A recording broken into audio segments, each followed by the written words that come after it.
success is going to be based on collectively how smart you are and what you know as a firm as a way to differentiate yourself.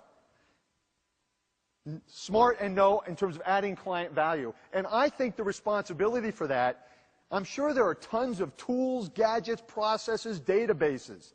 Databases of knowledge and all those proposals, that stuff's not worth anything. An inventory of everything is an inventory of nothing. The real responsibility and the real trigger to being smarter as an organization is at the individual level and creating an army of idea hunters.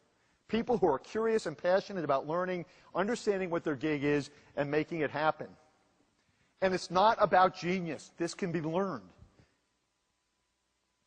One of the titles of the book we flirted with was Genius Not Required. All studies of innovation that are really well done, it's about finding ideas, and here's an academic term, innovation is, in fact, recombinatory. By that I mean innovation is about finding existing ideas, and as Romer said, repurposing those ideas for your problem today. And those ideas are not going to find you. And habit trumps IQ, the habit of hunting. So the game is afoot. You have a journey to become the best. And I think by becoming smarter, that's the secret ingredient. Collectively smarter, individually smarter.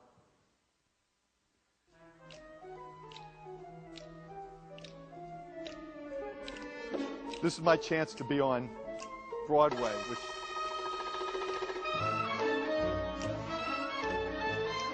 so that's music from West Side Story. Loved West Side Story as a kid. And to put it all together, just a brief example. This is the team from West Side Story, minus Arthur Laurent, but Stephen Sondheim, lyricist, Leonard Bernstein, composer, and Jerome Robbins was the choreographer. He was really the driving force. But here's the team. And what they wanted to do when they had this idea is they wanted to change Broadway forever. They had a vision. They knew what they wanted to do. They wanted serious music. They wanted serious dancing. They wanted blood on the stage, not just happy-go-lucky Broadway. They wanted to pull it all together and make a ton of money while doing it. So it was about commercial success and changing Broadway. And their initial idea, so West Side Story, it's the Sharks, it's the Jets, it's the Puerto Ricans, and the self-styled Americans. But the original idea they had was in the 40s, right? And it was based on this. It was based on Romeo and Juliet. That's where they got the idea from. They didn't think of this on their own. Shakespeare, not a bad place to steal ideas, right? The two families, and love could never be consummated. They took that whole notion, the warring families, into West Side Story, and Bernstein, an out-and-out plea for racial tolerance. So Romeo and Juliet, but it wasn't West Side Story originally. It was East Side Story. And the first idea, 1949, was to have this all take place on the streets of New York between the Jews and the Catholics. But by the time they got the idea, they were too busy, and they started thinking about it in the early 50s. They said, what about this? What about this? The Jews and the Catholics were starting to marry each other. This isn't going to work.